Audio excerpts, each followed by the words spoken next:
मैं आपको एक ऐसी कहानी सुनाने जा रहा हूँ जिसे सुनने के बाद आप यही सोचने लगोगे कि मुझे आगे अपनी लाइफ में क्या करना चाहिए। तो ये कहानी है एक रेल के भिखारी की। रेल सफ़र में भीख मांगने के दौरान एक भिखारी को एक सूट वूट पहने सेठ जी दिखे। उसने सोचा कि ये व्यक्ति शायद बहुत अमीर होगा, इससे भीख मांगने पर मुझे बहुत अच्छे पैसे देगा, और वह उस सेठ से भीख मांगने लगा। भिखारी को देखकर उस सेठ ने कहा, तुम हमेशा मांगते ही हो, क्या कभी कुछ किसी को देते भी हो? तो पता है उस भिखारी ने क्या कहा? साहब, मैं तो भिखारी हूँ, हमेशा लोगों से मांगता ही रहता हूँ, मेरी इतनी औकात कहाँ कि किसी को कुछ दे सकूं। तो सेठ ने इस बात का जवाब दिया, जब किसी को कुछ नहीं दे सकते तो तुम्हें मांगने का कोई भी हक नहीं है। और दोस्तों, ये एक रियल बात है।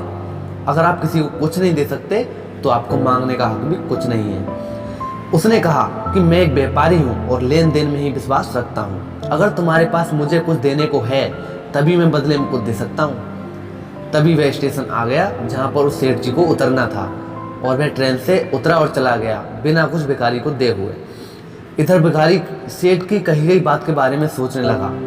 सेठ के द्वारा कही गई बात उस भिखारी के दिल में उतर गई। देखा दोस्तों, और वह सोचने लगा कि शायद मुझे भीख में अधिक पैसा इसलिए नहीं मिलता क्योंकि मैं उन्हें बदले में कुछ नहीं दे पाता हूँ, लेकिन मैं तो भिखारी हूँ, देने के लायक भी नहीं हूँ, लेकिन कब तक मैं लोगों को बिना कुछ दिए केवल मांगता ही रहूंगा। यानी उस सेठ जी की बात उस भिखारी के दिल में उतर गई। बहुत सोचने के बाद भिखारी ने निर्णय लिया कि जो भी व्यक्ति उसे भीख देगा उसके बदले में वह भी उसे व्यक्ति को कुछ ना कुछ जरूर देगा। लेकिन उसके दिमाग में एक ही प्रश्न चल रहा था कि वह तो खुद भिखारी है, लेकिन दूसरों को क्या देगा। इस बात को सोचते हुए दिन भर गुजरा, लेकिन उसे अपने प्रश्न का कोई उत्तर नहीं मिला। जब दूसरे दिन स्टेशन के पास बैठा हुआ था तभी उसकी नज़र कुछ फूलों पर पड़ी जो स्टेशन के आसपास पौधों पर खिल रहे थे। उसने सोचा, क्यों न मैं लोगों को भीख के बदले कुछ फूल दे दिया करूं। उसको अपना ये विचार अच्छा लगा और वहां से उसने फूल तोड़ लिए। वह ट्रेन के भीख मांगने पहुंचा। जब भी उसे कोई भीख देता तो बदले में उसे भीख देने वाले को कुछ फूल दे देता। उन फूलों को लोग खुश होकर अपने पास रख लेते थे, और वह भिखारी रोज फूल तोड़ता और भीख के बदले उन फूलों को लोगों को बांट देता था। कुछ ही दिनों में उसने महसूस किया कि उसे बहुत अधिक लोग पहले से ज्यादा भीख देने लगे हैं, और वह स्टेशन के पास के सभी फूलों को तोड़ लाता था। जब तक उसके पास फूल रहते थे तब तक उसे बहुत से लोग भीख दे देते थे, लेकिन जब फूल बांटते बांटते खत्म हो जाते तो उसे भीख भी नहीं मिलती थी। अब रोज ऐसा ही चलता रहा। एक दिन जब भिखारी भीख मांग रहा था तो उसने देखा कि ट्रेन में वही सेठ बैठा है जिसकी वजह से उसके भीख के बदले फूल देने की प्रेरणा मिली थी। वह तुरंत उस व्यक्ति के पास पहुंच गया और भीख मांगते हुए बोला, आज मेरे पास आपको देने के लिए कुछ फूल हैं, आप मुझे भीख दीजिए, बदले में आपको कुछ फूल दूंगा। सेठ ने उसे भीख के रूप में कुछ पैसे दे दिए और भिखारी ने उसे कुछ फूल दे दिए। उस सेठ को ये बात बहुत पसंद आई। सेठ, वाह क्या बात है, आज तुम मेरी ही तरह एक व्यापारी बन गए हो। इतना कहकर फूल लेकर वह सेठ स्टेशन पर उतर गया। लेकिन सेठ द्वारा कही गई बात एक बार फिर उस भिखारी के दिल में उतर गई। वह बार बार उस सेठ के द्वारा कही गई बात के बारे में सोचने लगा और बहुत खुश होने लगा। उसकी आंखें अब चमकने लगी।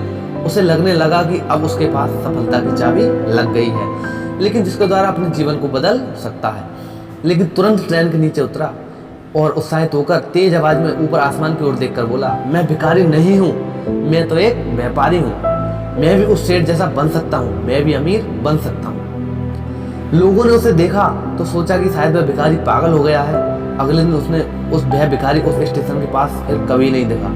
एक साल बाद इसी स्टेशन पर दो व्यक्ति सूट पहने हुए यात्रा कर रहे थे। दोनों ने एक दूसरे को देखा तो उनमें से एक दूसरे ने हाथ मिलाया और कहा, क्या आपने मुझे पहचाना?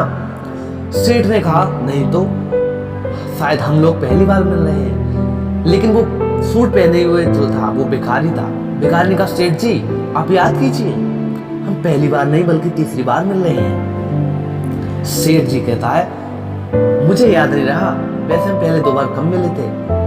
अब वो भिखारी मुस्कुराया और बोला, हम पहले भी 2 बार इसी ट्रेन में मिले थे। मैं वही भिखारी हूँ जिसके आपने पहली मुलाकात में बताया कि मुझे जीवन में क्या करना चाहिए, और दूसरी मुलाकात में बताया कि मैं वास्तव में कौन हूँ। इस बात पर सेठ ने कहा, क्या कहा बताए? ओहो याद आया, तुम वही भिखारी हो जिसे मैंने एक बार भीख देने से मना कर दिया था और दूसरी बार मैंने तुमसे कुछ फूल खरीदे थे, लेकिन आज तुम सूट वूट पहनकर कहाँ जा रहे हो? आजकल क्या कर रहे हो?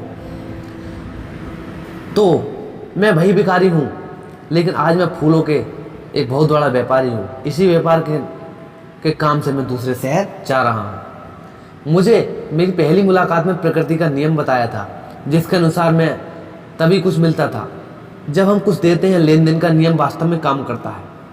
मैंने ये बहुत अच्छी तरह महसूस किया, लेकिन खुद को कभी हमेशा भिखारी ही समझता रहा। इससे ऊपर मैंने कभी उठकर सोचा ही नहीं।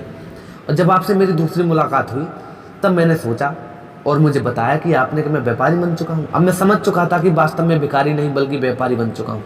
मैंने समझ लिया था कि लोग मुझे इतनी भीख क्यों दे रहे हैं, क्योंकि मुझे भीख नहीं दे रहे थे बल्कि उन फूलों का मूल्य दे रहे थे।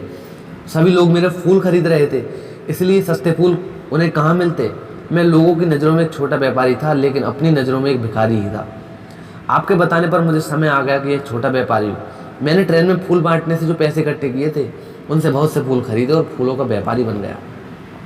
तो दोस्तों, इस कहानी से हमें बहुत कुछ सीखने को मिलता है। कहानी में सेठ जी लो और दो के नियम को बहुत अच्छी तरह जानता था। दुनिया के सभी बड़े व्यापारी पूंजीपति इस नियम का पालन करते हैं और इसी नियम से वह बड़े बड़े व्यापारी बन गए। तो दोस्तों, कभी अपने आप को छोटा नहीं समझना चाहिए। मैं आपको यही सलाह दूंगा। अगर आपको वीडियो अच्छी लगी हो और ऐसी कई मोटिवेशनल कहानी आप सुनना चाहते हो तो उस चैनल को सब्सक्राइब कर देना। मिलूंगा मैं आपको अगली वीडियो में। इसके लिए बाय।